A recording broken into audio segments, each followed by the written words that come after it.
Mengikut Yesus keputusanku. Mengikut Yesus keputusanku. Saudara hanya tahu menyanyikan pujian ini, tapi tidak tahu asal muasal dari lagu ini. Nah, saya mau cerita sedikit saja tentang lagu ini. I have decided to follow Jesus. Ada satu keluarga di India. Satu keluarga di India. Nama kepala keluarga ini adalah Nok-seng. Nok-seng. Mereka ini tinggal di salah satu suku di India. Nah, ketika itu di Eropa lagi ada pekabaran Injil yang luar biasa, yang besar-besaran, dan membuat para misionaris dari Eropa itu pergi keluar untuk memberitakan Injil, untuk menginjil. Nah, ada satu penginjil, ada tim penginjil yang pergi ke India, di salah satu suku di mana Nok-seng ini tinggal. Nah, mereka masuk ke dalam suku tersebut dan mereka ketemu dengan Nok-seng dan keluarganya.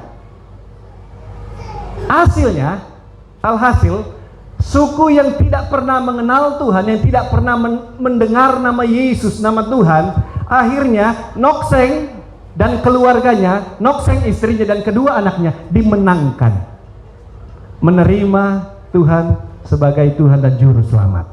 Oke, singkat cerita, mereka bertobat.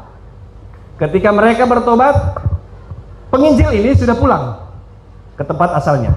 Nah, di suku mereka ini terdengarlah kalau Nok-seng ini sudah beralih keyakinan, sudah beralih keimanan. Namanya di suku desa kecil.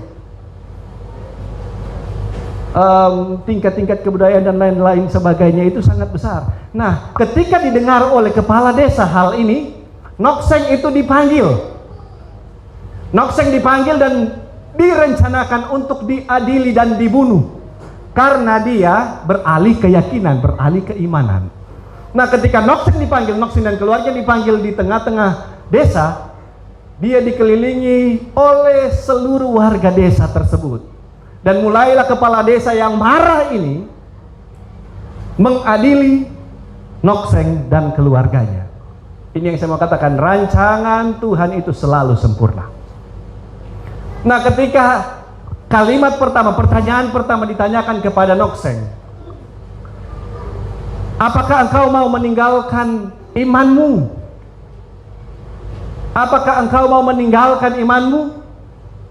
Nok-seng jawab seperti ini, I have decided to follow Jesus, no turning back. Ditanya oleh kepala desa, kepala suku, apakah engkau mau meninggalkan keimananmu? I have decided to follow Jesus.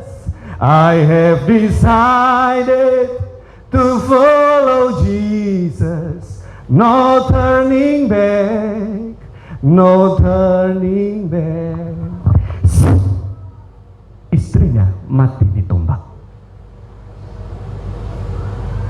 Ketika dia mengungkapkan kalimat I have decided to follow Jesus, no turning back, saya sudah memutuskan untuk mengikut Yesus dan tidak pernah akan undur. Istrinya meninggal di sampingnya. Pertanyaan kedua dilontarkan oleh kepala desa, apakah engkau mau meninggalkan imanmu?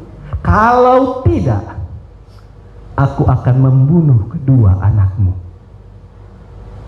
Ditanya, mau meninggalkan Tuhan atau tidak? Kalau tidak, aku akan membunuh kedua anakmu. Dijawab oleh Nok-seng, though none go with me, I still will follow. Though none go with me, I still will follow. Though none go with me, I still will follow. No turning back, no turning back. Walaupun tidak ada seorang yang mengikuti aku tidak pernah akan mundur. Mati kedua anaknya. kalimatnya ini membangkitkan amarah kepala desa, kepala suku ini. Dan dia tanya lagi, apakah engkau mau meninggalkan imanmu atau tidak? Ini kesempatan terakhir buatmu.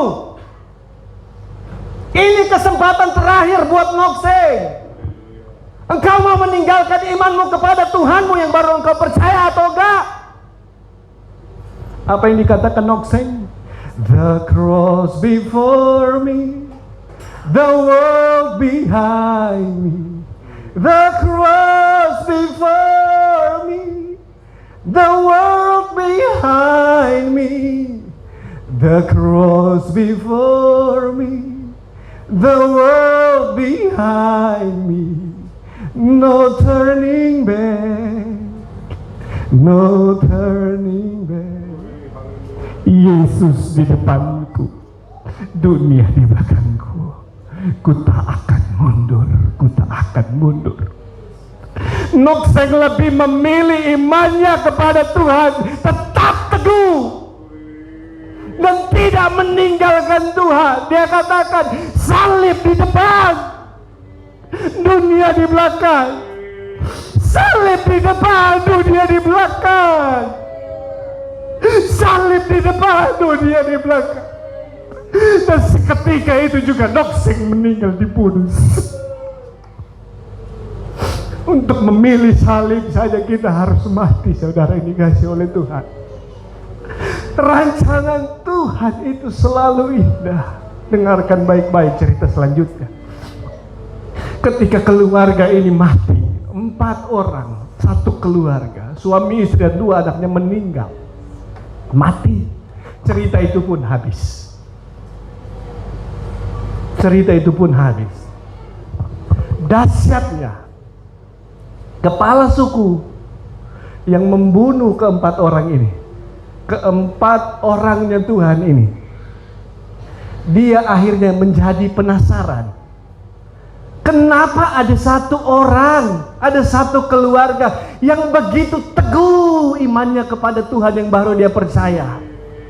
Kekuatan supranatural apakah yang dimiliki oleh Tuhannya ini sampai dia masih bisa berpegang teguh, sampai mati pun bukan cuma dirinya tapi seluruh keluarganya mati, tapi dia tidak pernah meninggalkan Tuhan.